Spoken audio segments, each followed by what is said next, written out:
Welcome to Finding Holiness, where we delve into timeless Torah wisdom, revealing the sacred in everyday moments. Join us on a journey to elevate your spirituality and discover holiness in every aspect of life. I'm your host, Rabbi David Kadosh, and together, let's embark on a path of spiritual exploration. I hope you enjoy this next episode. Okay, Erev Tov, we are continuing in Mishna Ketubot, second chapter, Mishnah Yud, last Mishnah of the Perek. Mishnah says, "Ve'elu ne'emanin leha'id begodlan." Now, normally, in order to be accepted as a witness, you have to have seen the event that you are testifying about. An adult cannot testify with regards to something he saw when he was a child. So there are some exceptions to this law, and that's what the Mishnah lists. Elu ne'emanin la'id begodlan mashru bekotnan. These are the cases where a person is able to testify when he's an adult for what he saw in his youth. Ne'eman adam lomar, a person is believed to say, Ze ktav yado shel Abba. I remember when I was a child that this handwriting is that of my father's. Ve'ze ktav yado shel Rabbi, or this is the handwriting of my rabbi. Ve'ze ktav yado shel Achi, or this is the handwriting of my brother. Even though he didn't see any of these handwritings since he was a child, but in these situations, the testimony is adequate according to the Chachamim. He's also believed to say the following: Zachur ha'iti biflonit sheyatzta behinuma verosha farua. I remember from my childhood on a certain wedding day that this lady went out of her father's house, walking to her husband's house with a veil and her hair untied. And if she was wearing a veil and her hair untied, we spoke about this in the previous class, that meant that she was a status of a betula, of a virgin. And the person is believed to say this as an adult, even though he saw it as a kid. Also, a person is believed to say, when he's an adult, I saw so-and-so. When I was a child, he would leave school and he would go into the mikveh, and in order for him to eat teruma, you have to be in a state of tahor, of purity in order to eat teruma. Talking about a kohen. Also, he would share the teruma. If he was to say he would share the teruma with us or with a relative kohanim, he's believed to say this, and that person is allowed to eat teruma. A person is also believed to say, as an adult, that he remembers as a childhood that this place is a bet apras. A bet apras is an area of land that a grave was plowed over. And the Chachamim were concerned that because it was plowed over, maybe they would have crushed some of the bones.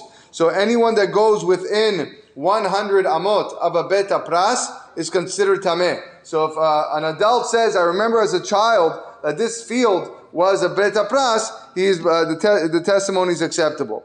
And lastly, ve'ad kan hayinu ba'in b'Shabbat. A person can say, I remember as a child that it was up to this area. This is the border, the Tchum Shabbat. This is how far we were allowed to walk 2,000 amot past the town. It was right here. And he's believed to say this, and they would set up the border. Aval, en adam ne'eman lomar. A person cannot or is not believed to say the following when he's an adult about what he saw as a child. Derech haya liploni b'makom hazeh. So-and-so had a pathway through this person's land. So a guy had a field, and now the guy's saying, Reuven had a special pathway that cut through Shimon's field. He cannot say, he could say that, but he's just not believed. Or ma'amadu misped hayali ploni b'makom zeh.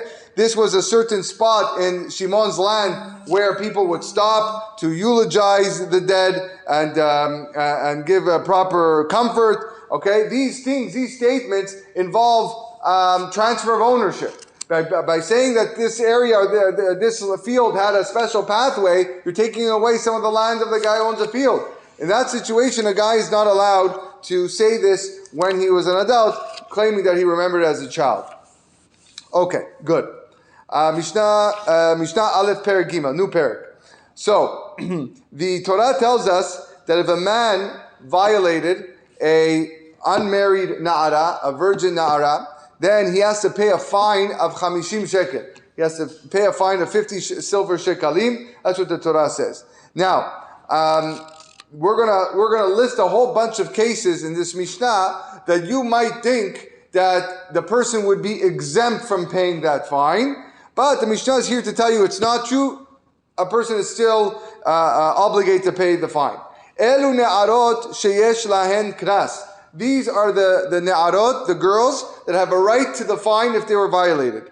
Haba al hamamzeret ve'ala netina ve'ala kutit. If someone cohabited with a mamzeret or a netina or a kutit, again the netina was we spoke about this. This was from the Givonim, time of Yehoshua. They were accepted wrongly, and then you have the kutim, which were people that settled in Eretz Yisrael towards the end of the first Beit Hamikdash. Okay, they converted into Judaism because they were afraid they were going to be killed. Okay, nevertheless, a person that violates one of these girls, a mamzer netina or a kutit, okay, you might think that, okay, they're really not part of the Jewish people, right? They're not, they converted strangely, and maybe I don't have to pay the fine if I violate this girl. No, you have to pay the fine. Yesh lahem knas. As well, even though you're not allowed to marry these people, but you still have to pay the fine. You're not allowed to marry a mamzeret. Only a mamzer can marry a mamzeret. Habala gioret ve'ala shevuya ve'ala shivcha.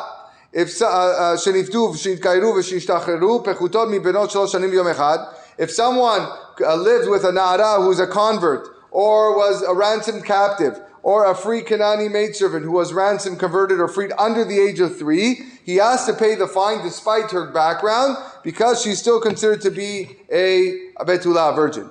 Haba lachoto ve'alachot aviv ve'alachot imo ve'alachot ishto ve'aleshet achiv ve'aleshet achi aviv ve'alanida. If someone lived with a na'ara who is either his sister, his father's sister, his mother's sister, his wife's sister, his brother's ex-wife, or his father's brother's ex-wife, or a nida, in all these cases, yesh lahen knas, he has to pay the fine.